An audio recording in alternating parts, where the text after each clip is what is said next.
We are now in a global village, and there's a need for us to harmonize qualification of higher institutions across the globe. L'enseignement supérieur est très très important parce que c'est à ce niveau-là que nous avons les chercheurs qui permettent de faire le point sur un certain nombre de défis et d'opportunités auxquelles font face les pays africains. Les États partis à cette convention, qui sont membres du comité de la convention, ont adopté une feuille de route qu'on peut résumer aujourd'hui en 6 points. Le premier point était un mécanisme d'assurance qualité pour faire en sorte que les formations qui se passent dans les États partis soient des formations de qualité afin de favoriser la mobilité des apprenants. Le second point de cette feuille de route, c'était la mise en place des cadres nationaux de qualification afin de pouvoir valider les acquis d'expérience, les acquis de compétences, etc. Et ensuite, il y a le troisième point qui est très important, qui est l'inclusion, de faire en sorte que les réfugiés qui se déplacent puissent avoir accès non seulement à l'enseignement supérieur, à l'emploi, aussi à l'intégration. Et le quatrième point que je peux dire ici, c'est de faire en sorte que tous les États d'Afrique, puisque c'est une convention régionale qui est assise sur l'Afrique, tous les États d'Afrique puissent ratifier cette convention, y compris aussi la convention mondiale, de mettre en place aussi un guide pour cette ratification et ensuite de faire en sorte qu'il y ait une certaine compréhension mutuelle au niveau de cette convention. Les effets induits en Afrique sont aussi le développement et le renforcement de la coopération et de la collaboration au niveau continental, régional, national. Plusieurs réseaux sont présents ici. Favoriser la mobilité des enseignants et des étudiants tout en amélioration de façon continue les formations, donc la qualité des diplômes, c'est évidemment harmoniser les programmes. Ça, c'est majeur. Harmonisation au niveau national. Que pour chaque filière, qu'il y ait une maquette de base qui harmonise ce qu'il faut enseigner. 70%, 75%, tout en laissant la possibilité aux universités de marquer leur spécificité, mais aussi aux enseignants de marquer leur capacité d'innovation. Je crois que ça, si chaque pays y arrive et qu'au niveau continental, qu'on aille aussi vers cette harmonisation, non seulement la qualité sera là, mais la mobilité des étudiants sera accrue. Ils pourront très facilement être reconnus quand ils veulent s'inscrire dans une université sénégalaise, malienne, malgache, Afrique du Sud.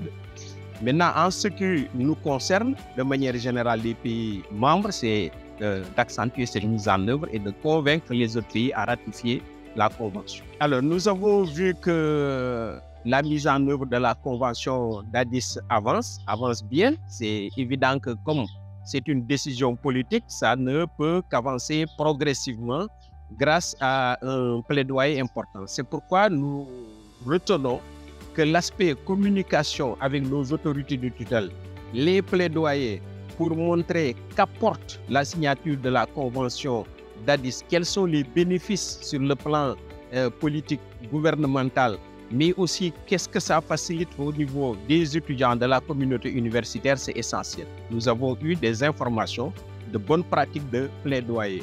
Il y a aussi la démarche. Nous avons constaté aussi que la mise en œuvre est largement facilitée par la révision régulière des textes qui régissent nos établissements, qui régissent la gouvernance de l'enseignement supérieur. Elle est importante parce que c'est gage de la qualité de la formation qui a été délivrée par quelqu'un d'autre. C'est évident que nos pays ont des conventions qui les lient. Mais si en plus, chaque pays dispose d'une autorité nationale.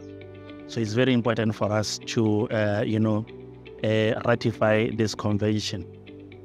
And even for Africa, it's very important because if you look at Africa, with this kind of conventions that we are coming up with, they link us to the international conventions, like the global conventions. And with that, we will have better recognition in higher education from national and even continental level. So this is very, very important for us as Africans. Ça va permettre de pousser donc, l'amélioration des cadres juridiques pour faire l'alignement, les ajustements par rapport à des autres pays pour que nous puissions accomplir des objectifs que ont déjà sur la convention. C'est ça Il est toujours mieux d'aller dans un ensemble que d'aller seul dans ces réformes qui concernent ce que soit la sous-région ou mondiale.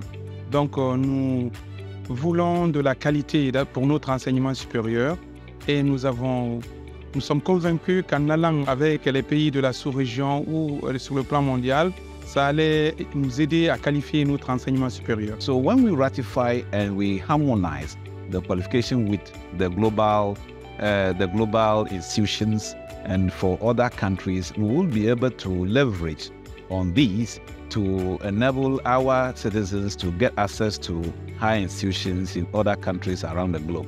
My hope is to instill aspiration in the lives of our young, the youth in the continent, to give them hope that throughout life you may not have achieved as you have planned, but what is important is that education should be able to provide you with the necessary tools to pursue your future and also to explore what is available. And what I think we should be looking at is not training our students to only be employees or to look for jobs after training and education, but they should also be able to be employers. They should be able to support and contribute to the economy of the African continent through their contribution via employing other youth. Je veux vraiment que l'Afrique ou bien les États partis à la Convention d'Addis soient soutenus par l'UNESCO dans son ensemble, parce que c'est très très important. Et seul l'UNESCO peut faire en sorte que cette convention puisse aller de l'avant. L'enseignement supérieur, en formant ces jeunes, va nous permettre d'avoir le capital humain qu'il faut non seulement pour faire une très bonne utilisation de ressources naturelles que nous avons et les transformer sur ce continent, mais aussi servir le monde dans son ensemble.